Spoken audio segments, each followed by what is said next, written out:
Hi, this is Josh Marshall, and this is the Josh Marshall podcast. It is, what's the day today? It's May 19th, 2021. And I think we continue to get good news on the COVID front. We're still having this kind of freak out about, what's the status on masks. And I guess the idea now is Tony Fauci was out, I don't know, sometime last night or this morning or something like that, basically saying, we didn't say masks were done. We just said that if you're vaccinated, you don't have to wear one. And I guess there's still this kind of, I thought that was pretty clear, but it's also kind of seems clear that a lot of states are just saying you don't have to wear masks anymore. And the part about, you know, it mattering if you're vaccinated seems to have kind of fallen by the wayside, and that's kind of weird. But at least in the heavily vaccinated parts of the country, the cases continue to decline pretty rapidly. So that's great. And the big news today is this commission, or I guess it's not really clear there is going to be a commission. So maybe that's the big news of the day. But we've had this. For weeks we were going on and on because I guess Nancy Pelosi wanted a bipartisan commission, but one in which the Democrats had the dominant hand because they're the dominant party in Congress right now, and Republicans, that was that was a non-starter for Republicans, and at least there's at least a hint of rationale for that because a bipartisan commission, the idea really there is that it's not just that it has members of both parties, it's equal, right? And that is the to the extent there's a tradition of these things back to the 9/11 commission and other commissions over time. I can't remember what the deal was with the Warren Commission. Maybe this didn't seem as maybe both parties being involved wasn't kind of what didn't seem as salient. Shouldn't be controversial. The president's assassinated. In any case, we obviously have that problem that has hung over this from the beginning, that it is difficult to involve the perpetrators in the investigation. This is a pretty elementary point, and that's the problem, that one of the two parties did it, and so it is kind of inherently difficult to here hold for 1 second. Hey Daniel, can you take them into the other side of the house or something? It's just I'm recording, so when they go nuts, it just really throws things off. You gonna take them with you over there? You gonna take them with you and then shut the door? Oh my God, that's so annoying. The dog Okay. did not want to go. So yeah, no, he didn't. He's very weird. So let me just kind of try to come back in here. So we've had this problem from the very beginning. It's hard because one party did it, and that makes it kind of hard for it to be bipartisan. One party did it. The leader of that party, the ex-president, who's still clearly the leader of that party, he did it directly. So he's probably, he's obviously not going to be on board in investigating what he did. And it has been clear over time that even the Republican members of Congress who, arguably did not have their hands on the original thing, definitely want to make sure it is never investigated. Basically want to say either that it was great or that it should never be spoken of again.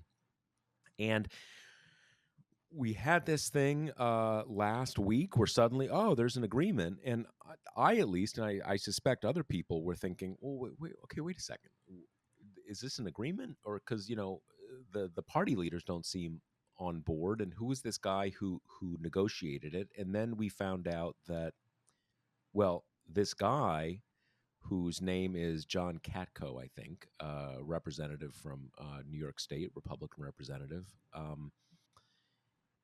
That McCarthy, deputized him to negotiate it. So he wasn't freelancing. But I think it must be and apparently he was briefing McCarthy and sort of following his, ground rules and how to negotiate it. But I think McCarthy must have assumed that the Democrats were not going to agree to things that he demanded.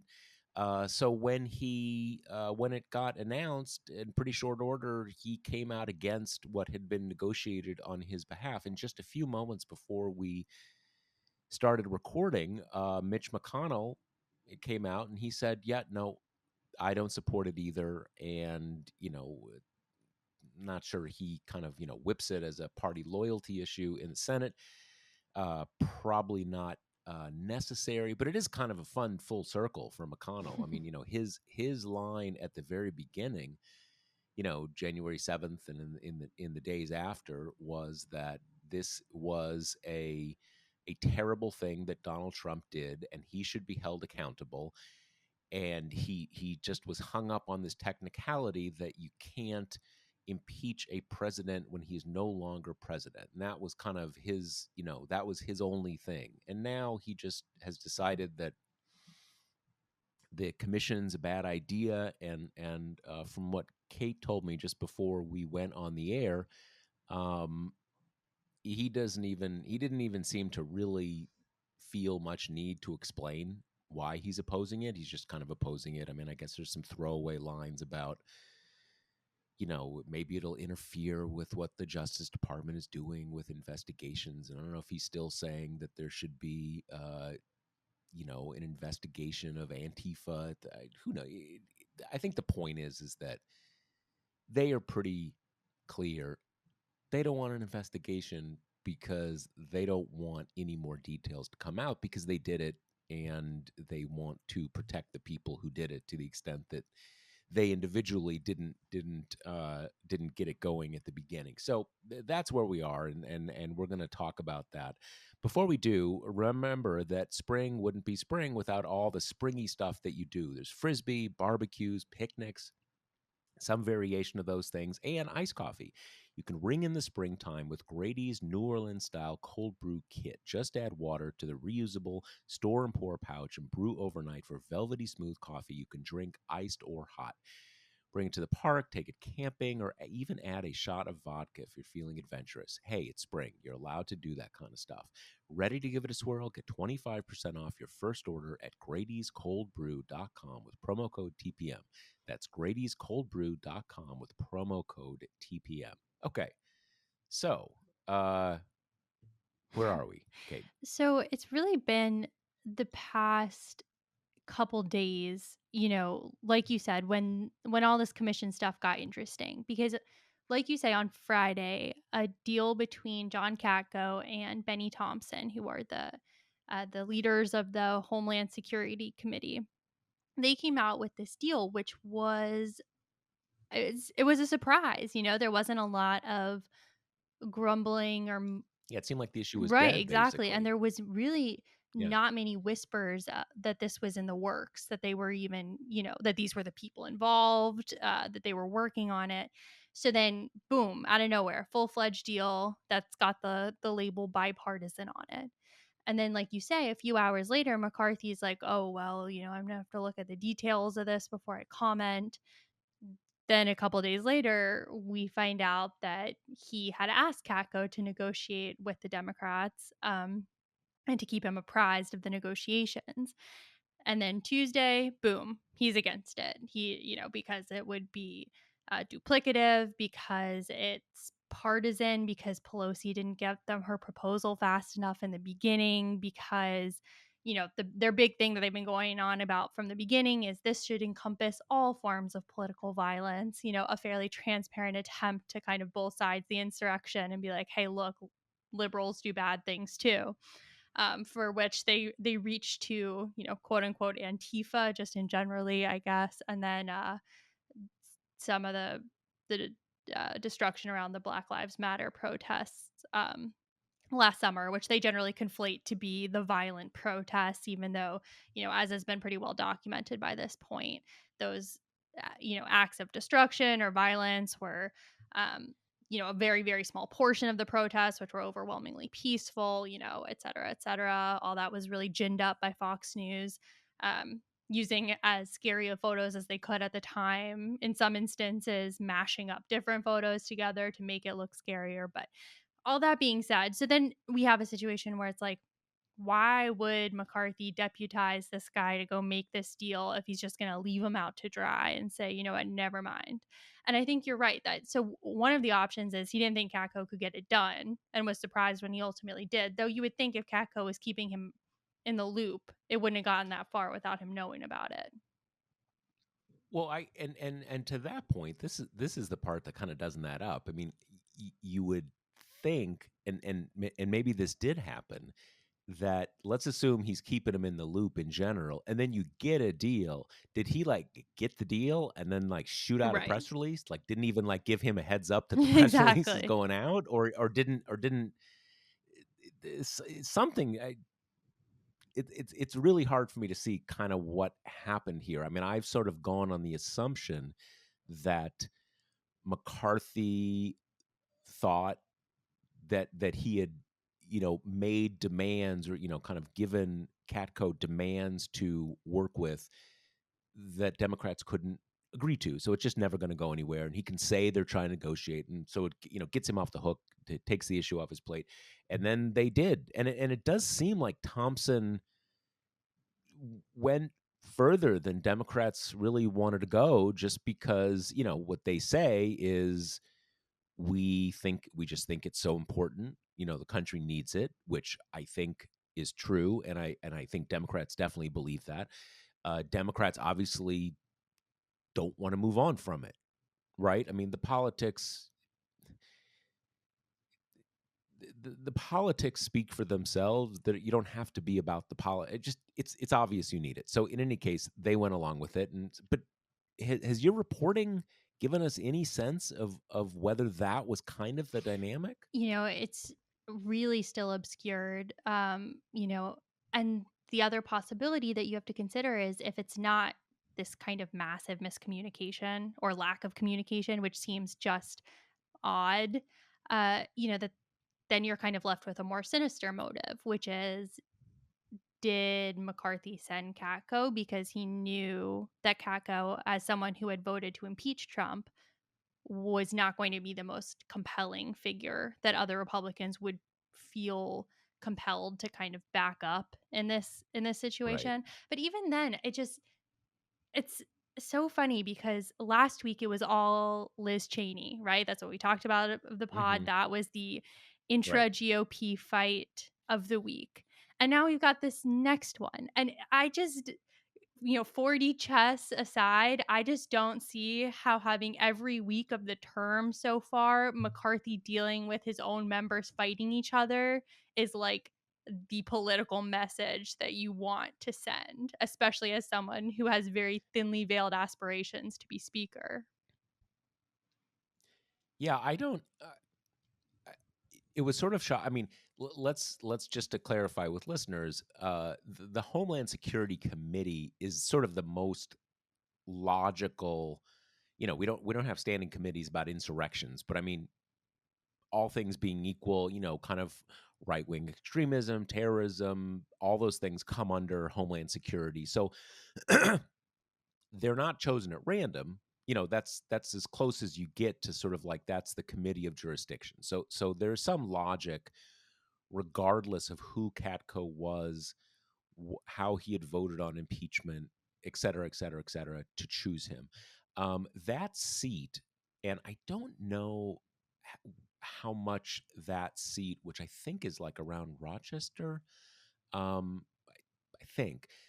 In any case, at least that number seat has basically gone back and forth between the parties routinely over the last 20 years. Maybe it's functionally a different seat under that label before the last redistricting, but in any case, definitional swing seat keeps going back and forth. It seemed weird to me from the beginning. I mean, come on, someone who voted for impeachment is like, if they're even allowed to be, kind of in the party anymore, they are, that's like an unspeakable offense, basically, in Republican politics right now. We see what it did to Liz Cheney. I don't know if he's been, she obviously wouldn't let it go. I don't know how much he's been kind of there, but it is a weird person. It's a weird person to pick, especially because that's what it's about. Everything is so upside down because one of the two parties did it. And so that makes everything kind of absurd. But from the Republican perspective, he's already voted to impeach Donald Trump over it. So he doesn't seem to have much question who's responsible or what the story is. So yeah, I mean just in the context of Republican politics, that's an odd choice. Um yeah, I mean I, it seems like it's at least 4-degree chess, or 4-dimensional chess or what it is. I have no idea. Um, has any of your reporting or any reporting you've seen anywhere else gotten to this? But I mean, I think you kind of just answered this, but gotten to this issue of did he just think it wasn't nothing was going to come of it, and he kind of hadn't planned on what would happen if they got what they wanted? I don't know. It's still really Just no unclear. idea. Yeah, and Yeah, then the part of this that's kind of double weird to me and that kind of steers me away from the idea that this was McCarthy, inserting a Republican into the process that he knew would be fairly easy to ignore or who wouldn't bolster a lot of the party behind him. The thing that drives me away yeah. from that is his McCarthy's reaction ever since the bipartisan deal went public, which is the whole idea of like pretending he knew nothing about this deal is kind of weird on its face. But okay, maybe if his plan was to kind of double cross Catco and to be like, oh, I have nothing to do with this, know nothing about it. Okay, maybe. But then that was all on Friday. And it took until yesterday, Tuesday, for McCarthy to be like, know what? I'm against this actually. So here are my reasons. You should all be against it too. And that just set off this like 24-hour mad scramble where, it almost kind of felt like his move to make Elise Stefanik the heir apparent to Cheney. It was this kind of last minute imposition, which you could tell pissed the members off because he was like, okay, here's what we're doing. Get in line.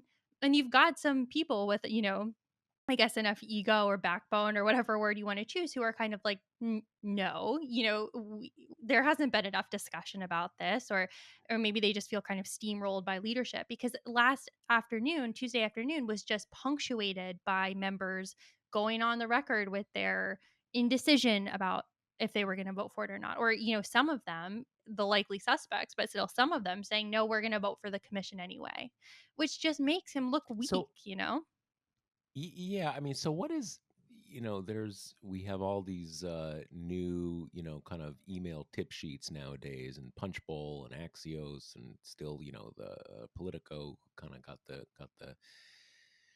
got that started a few years ago.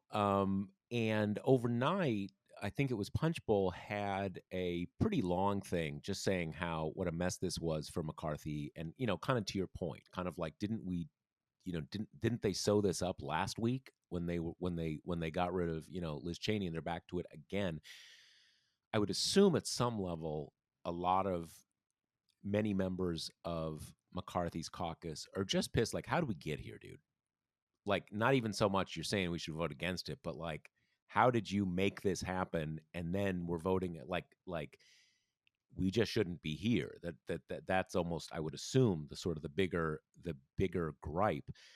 But that Punchbowl rundown made it seem like that there are a lot of people, a lot of House Republicans who want to vote for it, and or at least were willing to express openness to voting for it yesterday. I mean, I think we've seen this plenty of times now. Yeah, that's what they said before the word went out and Trump made his feelings known. But even that kind of like we've known what Trump's feelings are. Exactly. And by that The point, whole thing is like a well, and mystery they'd to me. also had McCarthy's comments by that point. So, it'd be super easy for them to be like, I'm with the leader, It seems to me, And people I know on Twitter are always making the Lucy with the football jokes, and they pulled one over on us again. But the way that that GOP members were talking after McCarthy's statement just didn't sound like how they talk about other stuff, where they are gonna stay in lockstep with the leadership and they're gonna vote that way. And so it seemed like this huge mess that was bogging McCarthy down. And at first it seemed like they weren't going to whip people, and they ultimately didn't. But late in the day, they basically, Wait, I thought they decided they are well, whipping it, or they is are that kind of, changed? yeah, they Or sent out like a bulletin okay, that they were like, by the way, if you're planning to vote against this, let us know, kind of at the 11th hour. you mean vote Vote for for it, right? or vote against us, Right. If you're basically? going to vote for the Yeah, commission, kind of go let renegade. us Yeah, know, yeah, which is yeah. almost this comical, heavy-handed, like, crap, maybe we should figure out what people are feeling. That's just how this whole thing has felt, very clumsy, very heavy-handed, very making things up as you go.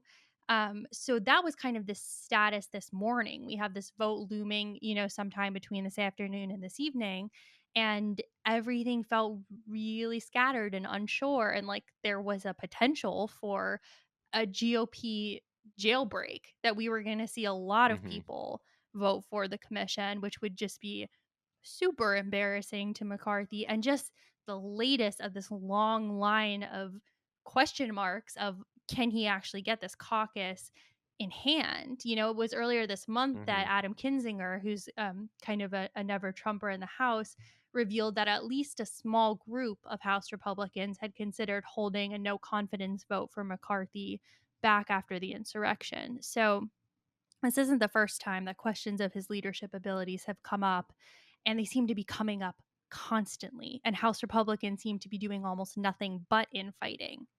Um, but as to the survival of the commission, oh, go Is ahead. yeah.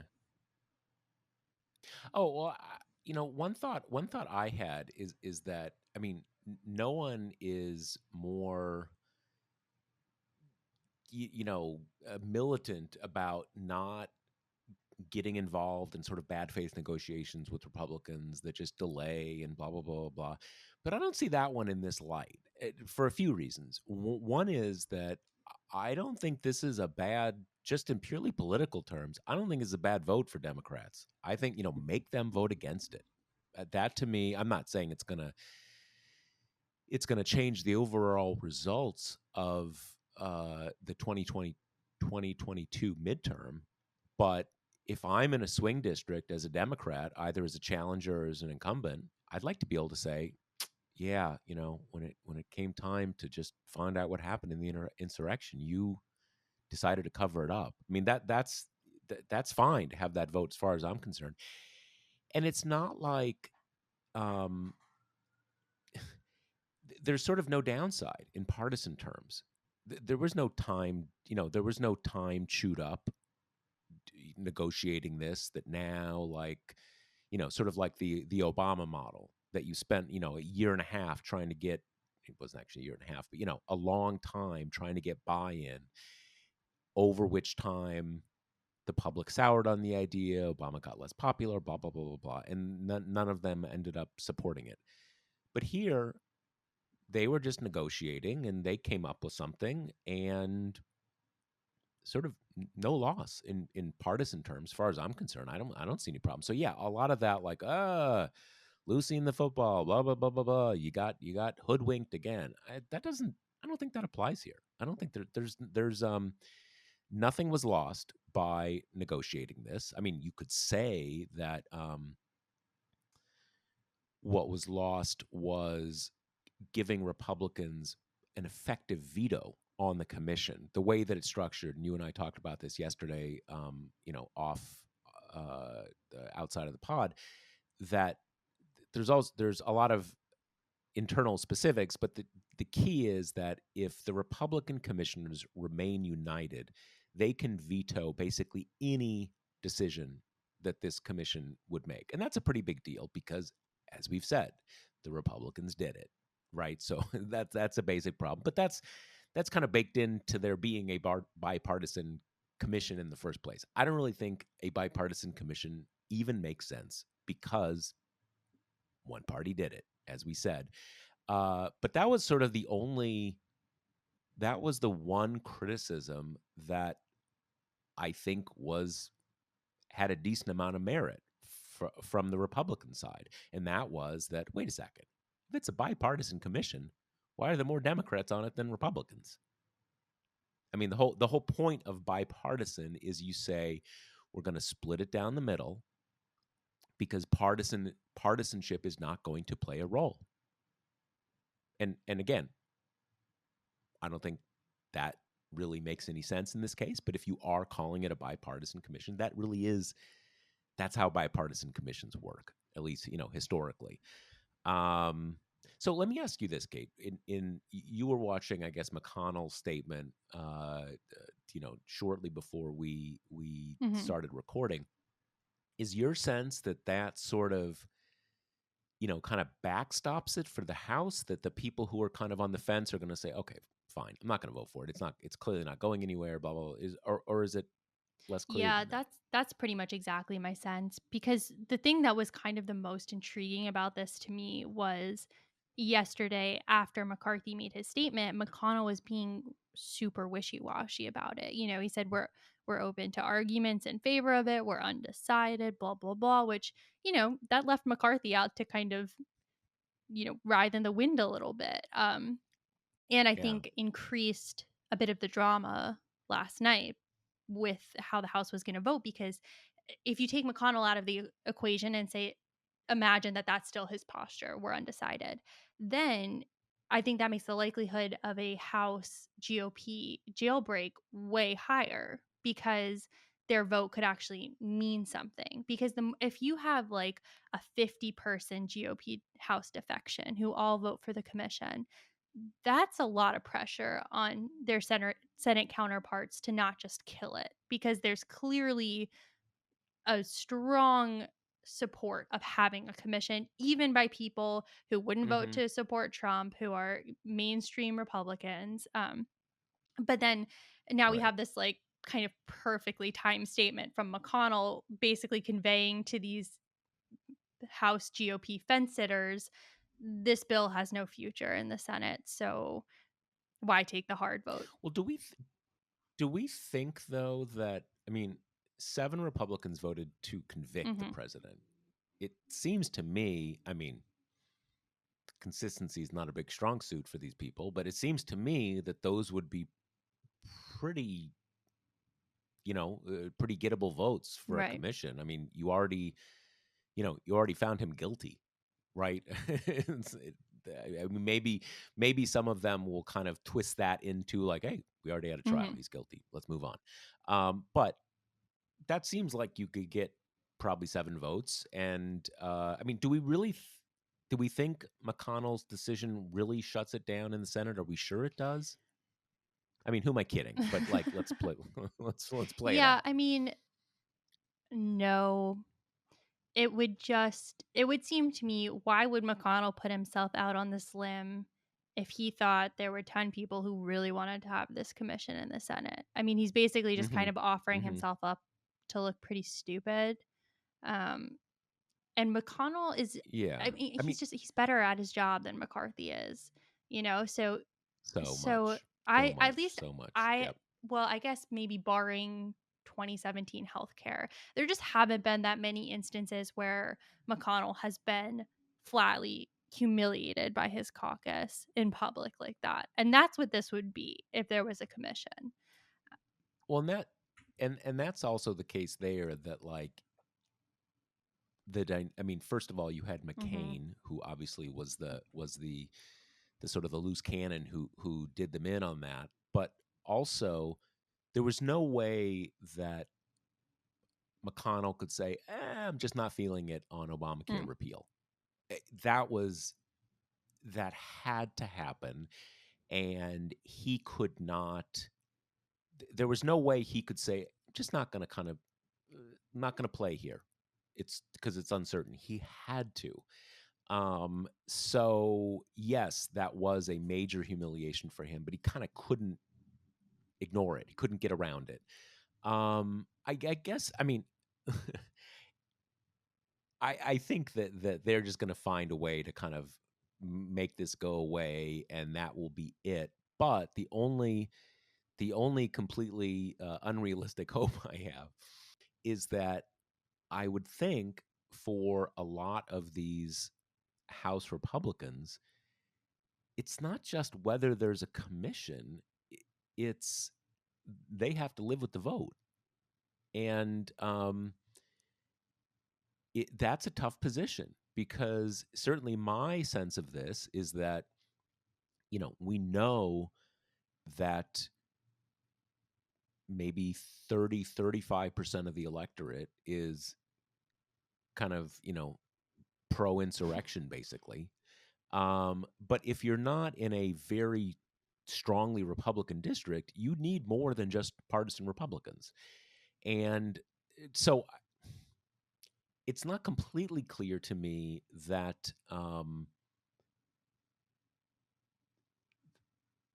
the perception, probably accurate, that it's dead on arrival in the Senate makes the situation less complicated for House Republicans. I will say this, though. I was reporting very closely on the vote to impeach Bill Clinton back in 1999. Pretty sure it was. Wait, it was the end of. I think the vote to impeach was at the end of '98. The actual trial was in '99. In any case, liberals at the time were saying, because Tom DeLay was the whip at the time, and a very awful guy, but a really good politician. And the sort of the DC types and liberals are saying, oh, DeLay is just squeezing those people. He's forcing their hand, because he was very, very, very pro impeachment. But what he claimed and what my reporting seemed to bear out was that he didn't really need to threaten anybody. He just said, kind of like, look, every Republican says this has to happen. And here's the polling that shows that. So good luck when you try to run for re-election again. There's no threat. We're not saying we're going to withhold money from you or run a primary, just like, just making an argument. Just look, you're toast. And the non-Republicans, they'll forget.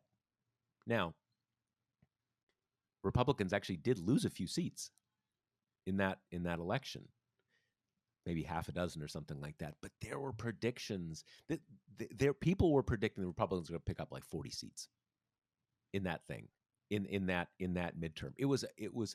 This was. I'm gonna be totally out of character and brag for a second here. This was early in my career, something I was weirdly proud of, because I was saying in advance, you know what? I don't think they're going to pick up seats, not nearly as many seats. They may even lose some seats. And it was like, oh, no. 40 seats, 50 seats. It's going to be blah, blah, blah, blah. And the key was that if you looked at the polls predicted pretty clearly something like what happened. Tie, Democrats pick up a few seats. But DC was so in the mind of impeachment that they just ignored the polls. In any case, maybe it's just going to be like that, where whoever's kind of giving Republicans advice can just say, look, do whatever you want, but if you vote for this, you're going to get primaried and whatever. But I don't know. I mean, I could even see it's at some level an argument that if you vote against it and then and then there's no commission, then people can run against you saying like, yeah, you voted against it, and that's one of the reasons we don't have a commission. I mean, I have no idea. I mean, I think experience tells me they're going to figure out how to just all vote against it, and that's it. And all of my kind of speculation are meaningless. But Well, that's what I've and come then up there's with. the kind of perhaps more dire argument for Republicans, which is say there is a commission, say it unveils some really damaging stuff about some pretty important Republicans, which is not like beyond the Yeah. pale of the possibility. So I think I mean, it's almost a right. certainty, in So I fact. think Yeah, that's yeah, playing yeah. out too. And I was thinking about it. The only other thing I can see, perhaps, I still don't think it's likely, but perhaps McConnell goes out on this limb to dissuade House Republicans from voting for it so he doesn't have to deal with the pressure that puts on his caucus. And what John Thune said today, Mhm. which is that this hasn't been whipped among the Senate Republicans yet, is true. And this is kind of an influence play. Again, Right. I just don't see McConnell putting his neck out like that before he has got a pretty good lay of the land of his own caucus. Yeah, I mean, I mean, there is a whip in the Senate, but you can't really whip senators that way, in the same way. Every senator kind of they're pretty into themselves and they think they have their own um their own strength. They're not reliant on the party, all that kind of stuff. Um I do, and with the whipping in the House, not all of these things kind of need to be updated for the Trump era, because like, do you really need to whip it? Is there someone out there who's like, I thought I hadn't didn't hadn't really heard what Trump thought, so I voted for it. Now kind of, I wish you would have told me. So so kind of everybody gets this, gets the score here. Um, well, I guess, and the other part of this, I would think, is, and this really depends what the Democrats would do. If this goes down, then certainly Democrats would say, okay, clearly you will never agree to any commission under any circumstances. Because the idea that you're going to say, all right, we're going to have a look into the insurrection, and also that guy, kind of random guy who had once volunteered for Bernie, who shot up some people, including Steve Scalise, and a very serious, genuinely political, politically motivated thing that was horrible, but is unrelated to kind of anything else and happened years and years ago. Um, if Democrats come back and say, "Okay, cool, we're just going to make a commission, and here's our commissioners," and you don't need president can do it. I'm Mhm. trying to think of the You different, can. the different kind of mechanisms you can use, and then you have a commission, and then kind of like Democrats can really make it real. And I don't know if that is. I haven't even thought at this point. I mean, the usual thing is, if the president, you get everybody involved. Maybe it's the president makes the commission, but Congress passes a bill too. Kind of everybody gets on board. I don't even really know what exactly um, the executive branch can do. Well, I mean, do they you? can stand up a commission like this. And this But can it have? I mean, I guess it can have subpoena power because he's the yeah, president. I have to go back because I did. This kind of came out in a bit of my reporting I was doing a while ago when I was trying to connect with people from old commissions to kind of get their read. And this was months ago, but this was when it just kind of became clear to me that everyone who had done this kind of stuff before, was in these kind of circles before, was like, yeah, bipartisan commission is not going to work here. If there is one, it's going to ultimately be partisan, and there definitely is. And I have to go back and check the specifics. I know the executive can set one up, and there is a way to fund it. I don't remember. I have to go back and check. But, um, you know, it was interesting. I kind of feel like the most informative conversation I had about this was the guy who chaired the Financial Crisis Commission, who was like, there's great value in having a partisan commission, because that commission, the commissioners could never get Right. together. There was a minority report and a majority report. And he said, you need a Right. historical record, and that's kind of where we are now. Um, and that's something, I think there are a few options here at this point. It's like, it's going to get to the Senate with or without kind of a Republican mutiny in the House because of the Democratic majority. So then they have a few options. They can just filibuster it, kill it, never going anywhere. Or they could insist on stuffing it with so many poison pills as to make Democrats not want to support it, and maybe that's by, like you were just running through, broadening the scope to such comic extent that it includes the 2017 shooting, it includes the violence around the Black Lives Like Matter Portland and exactly. I mean, yeah, to such an extent where Democrats are going to have to face, do we want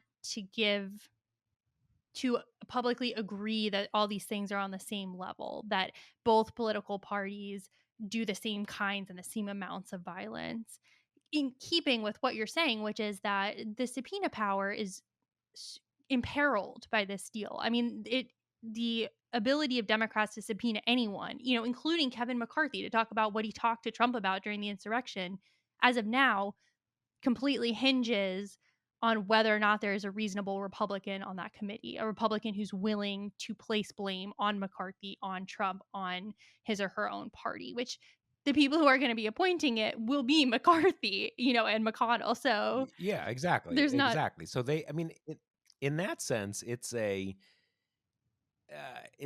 pretty good deal in as much as, I mean, as you say, it will be literally McCarthy and McConnell who will appoint these people. So I mean, that should be pretty straightforward. You just get people who are not gonna go renegade like that. Um,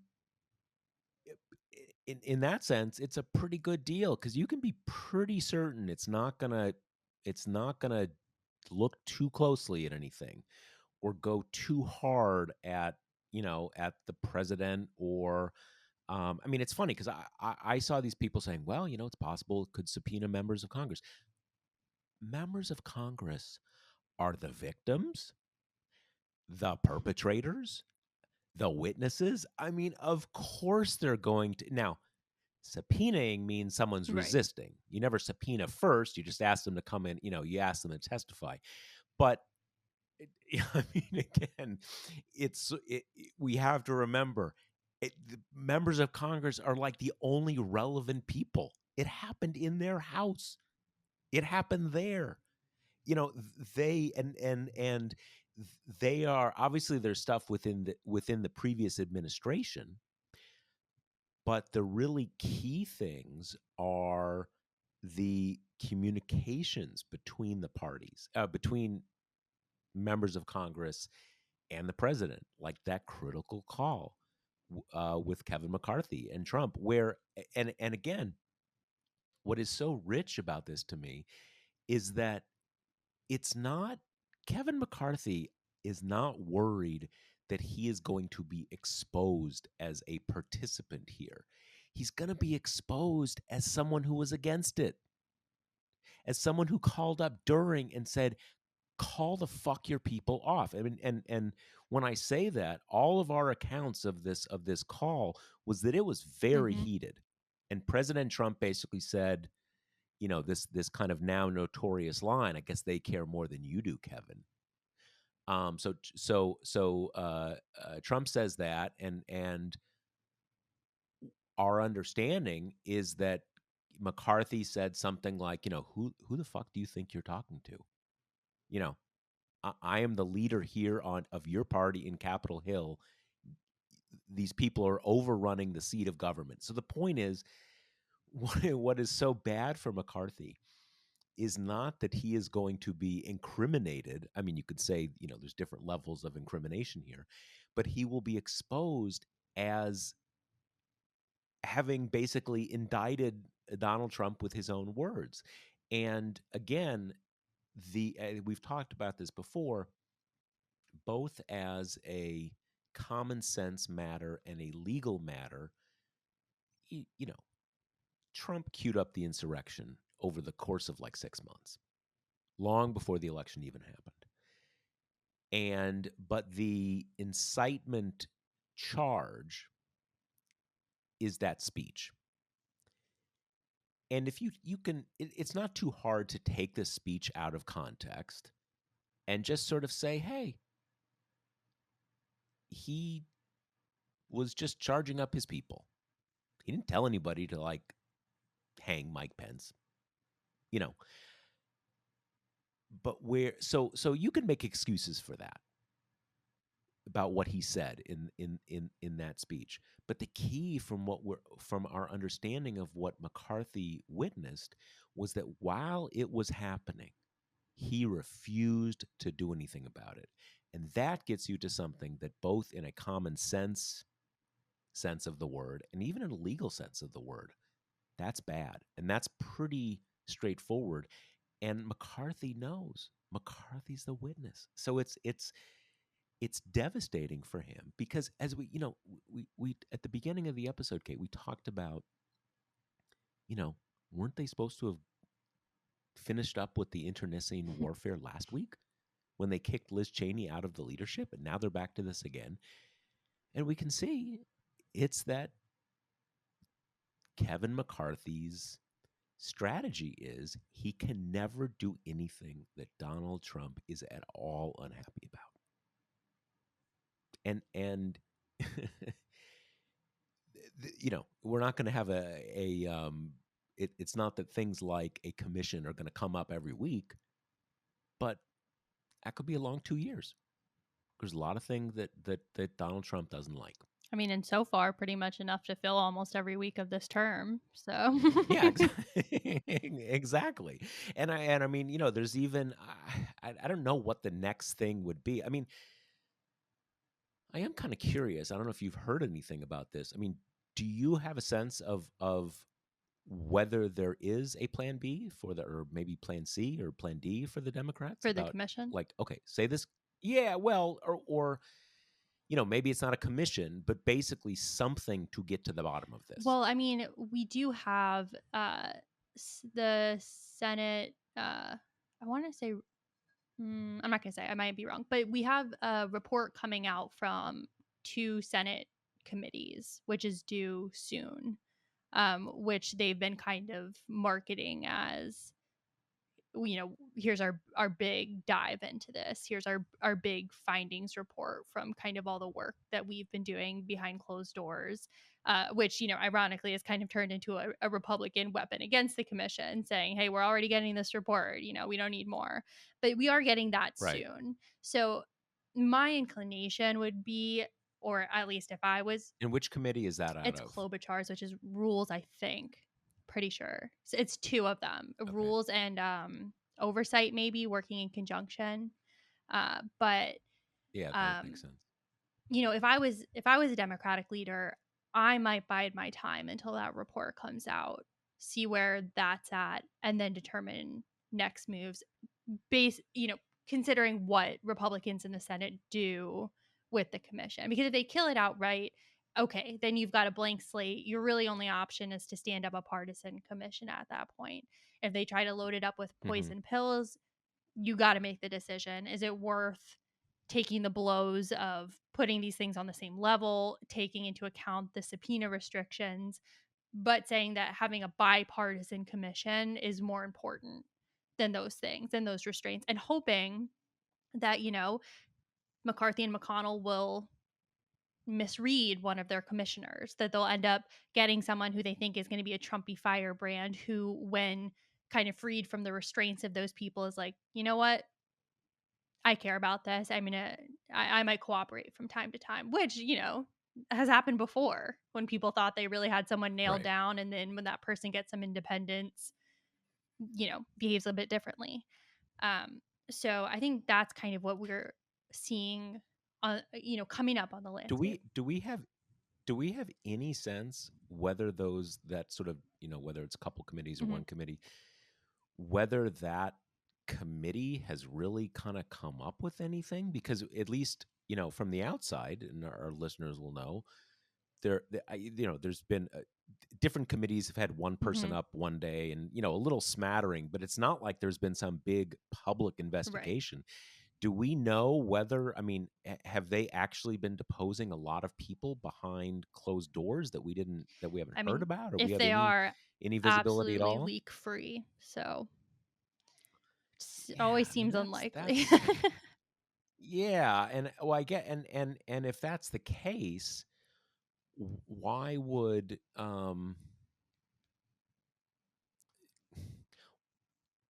these committee, well, I guess they're not actually under sort of arguably whether they're under Democratic control or not. Um, but why would you, why would you, if you're the Democrats, sort of put any kind of imprimatur on anything Right. if you're not even unearthing new Right. evidence and without it's pretty hard to believe that, like, oh, they put Kevin McCarthy under oath and he spilled the beans and we just didn't know about him. That's pretty hard to Right. believe. And to really get to the bottom of anything, I think you would have to do that. So it seems like it's lined up kind of not really to tell us anything. And this is something that's worth coming back to, and it gets to that question of the importance of it being a bipartisan Mm-hmm. thing. All of these things are about creating credibility, creating buy-in, and we've discussed how we're living in an era where those things that are quite valuable are just not available. So it's sort of foolish to prioritize them. But to me, the issue is always and overwhelmingly unearthing new facts. And yes, people have fake news and they believe what they did, but you find real new facts that has an impact, and that's just reality, and that to me is the first, second, and third priority. And it's hard to believe, based on how little noise there's been, that they've really had the ability to unearth Right. anything new. Okay, so we're running out of time here, so let's shift to questions before we're out. Yes.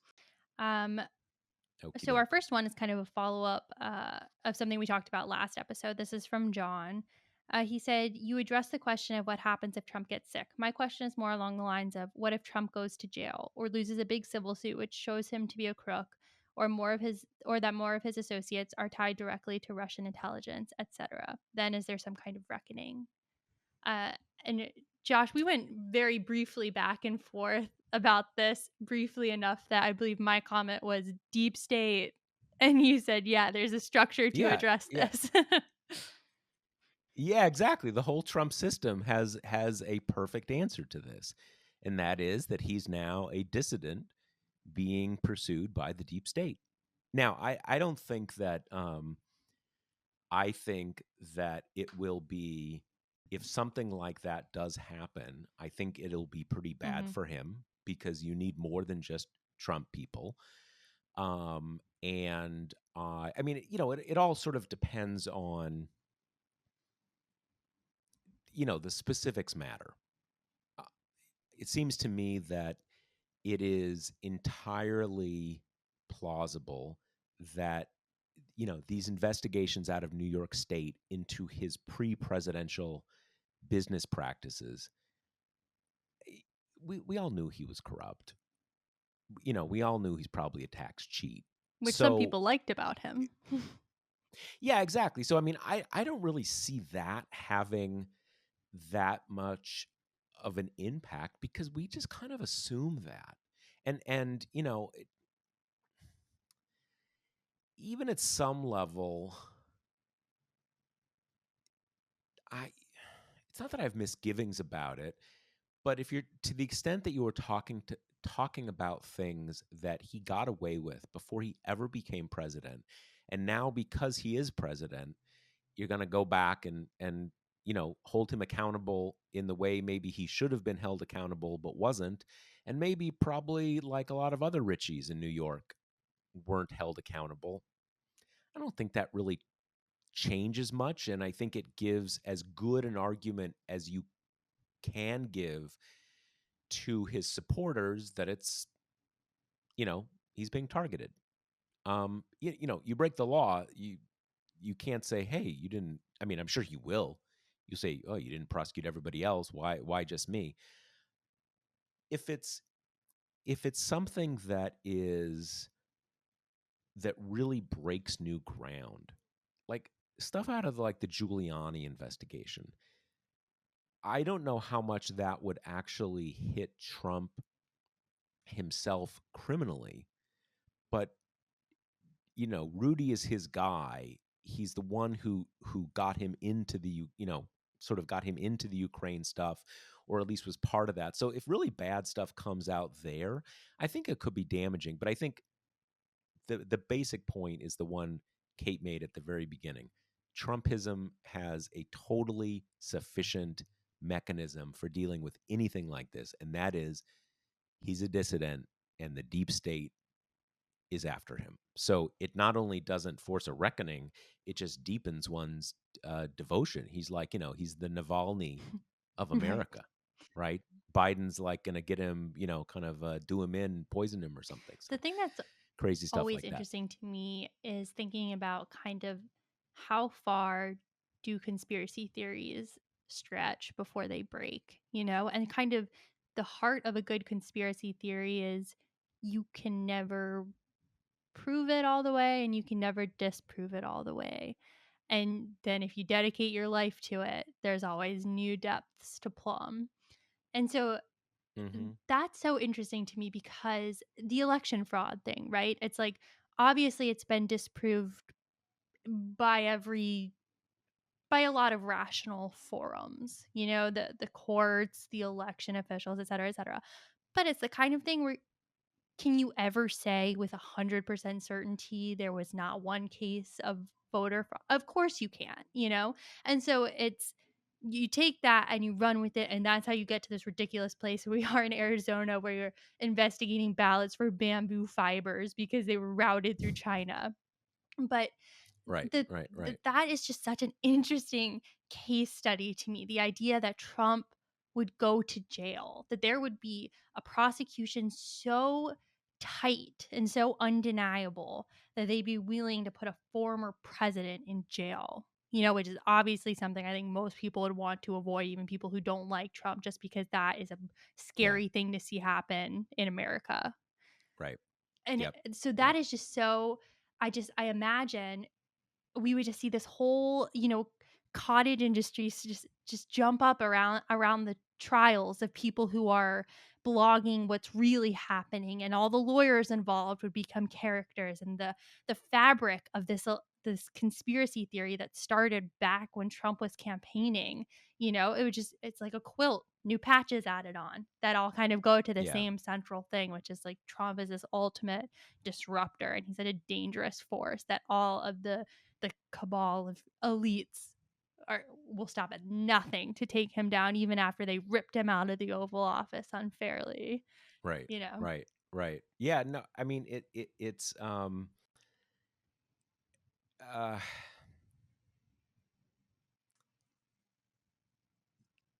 on the issue of what you say about conspiracy theories is exactly right. They need to be elastic enough that they can't really be outmoded by new information or new proof.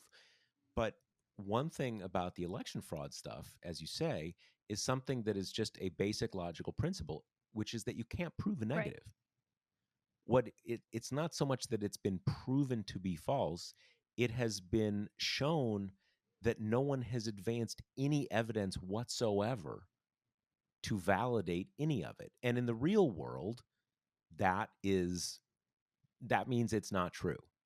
But as a logical matter, again, you can't prove a negative. So you can always come up with some other idea. So in any case, I don't think there's going to be any reckoning for the 25 to 30% of the electorate that is like Yeah, hardcore Trump, but it could do some political damage because those people are not enough to win the presidency, or in a lot of parts of the country even to get elected to yeah. Congress. Well, and I think the heart of the matter too kind of does go back to what we were saying last week about what if Trump dies or suffers some debilitating medical emergency, which is that people are only afraid of Trump insofar as they are afraid of losing the support of his supporters.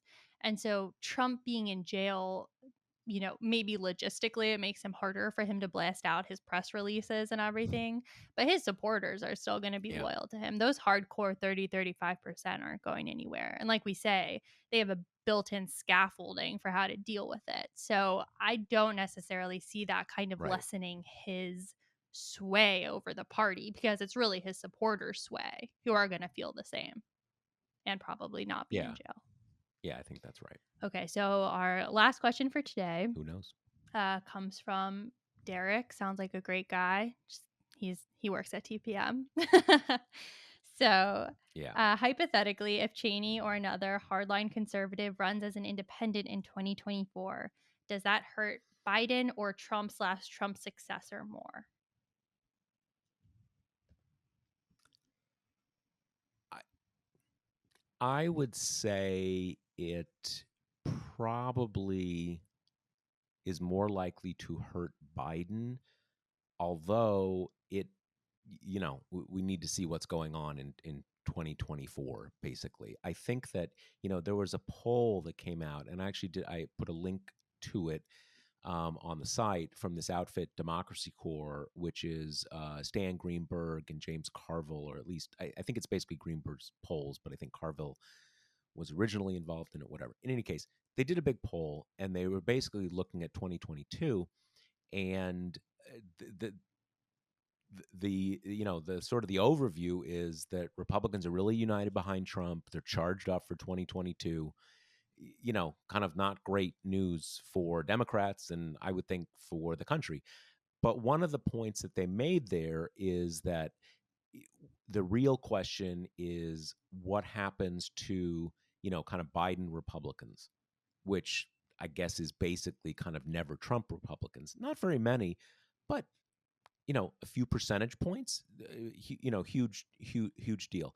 And the question there was, are they forced to make a choice, or are they given some, safe harbor, i.e. a third party candidate? And so in that sense, if you're going to have, if Biden's administration goes the way that it appears to be going, just in policy terms, you're going to have a lot of stuff that anybody who's ideologically a Republican, even if they're, anti-Trump, is going to have a pretty hard time getting behind, right? This is a pretty expansive, progressive administration in policy terms. So if you do have like a Liz Cheney saying kind of like, I'm not going to compromise myself by backing Trump. I'll never support Trump, but I am for a kind of rule of law conservatism. Could that peel off like a couple percentage points, 2 or 3 percentage points? I think absolutely. And as we saw both, I mean, 2016 was about third party candidates.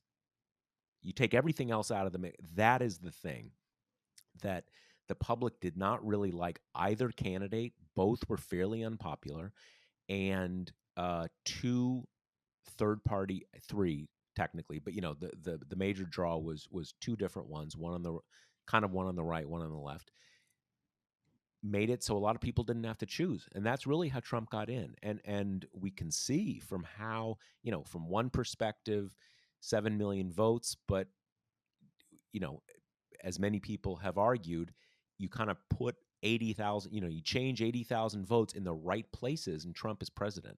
So a third party candidate could really hurt Biden. Now, it it totally depends, right? If the country's like doing great, and Trump is more discredited, and there's and there's a little more sense of kind of like Trump's not a savior, he's an albatross among Republicans. Maybe it goes the other way, but I would say um, more people who are in, the better it is for Trump, or the kind of the neo-Trump. That's my take as well. And I think when you think about it kind of from the other perspective, are there people who don't like Trump, but who voted for him because they find the idea of Biden so appalling that they can't do it, but who find Cheney palatable?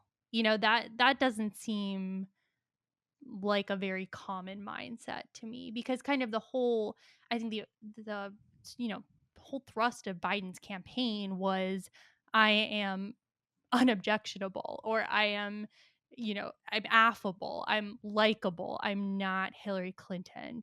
Republicans aren't going to Yeah. hate me so much they can't push themselves to possibly do it. So I just think that kind of sliver of the Venn diagram of people who hate Biden but would be okay with Cheney is very small, if not non-existent. And I think you're right that the sliver of people who voted for Biden grudgingly, but only because they find Trump abhorrent, but who could stomach Cheney, that sliver is much bigger. So I do think it would probably end up hurting Biden more.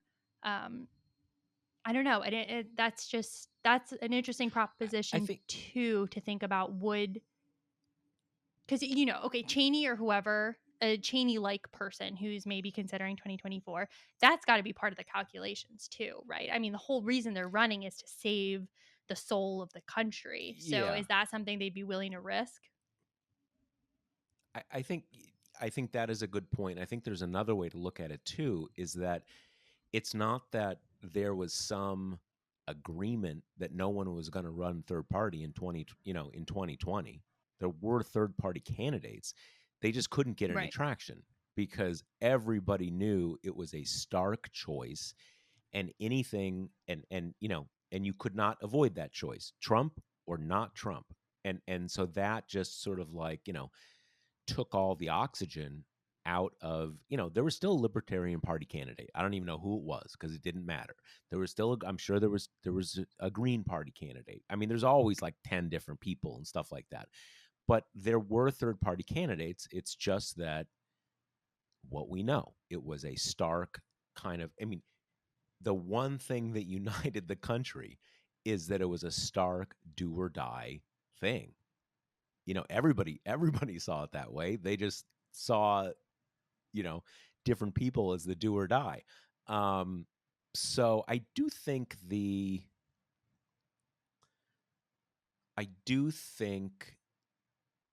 there is a very good chance that you have a situation. I mean, this sort of, kind of argues out of the question, but there's a good chance that you have another situation where everybody kind of gets everything's on the line, and it just takes all the oxygen out from any third party candidate. And in that sense, it doesn't matter if they run, because it's not a matter of they're running, it's a matter if they can get any support. I mean, obviously, um just to play this out a little, if Biden is unpopular,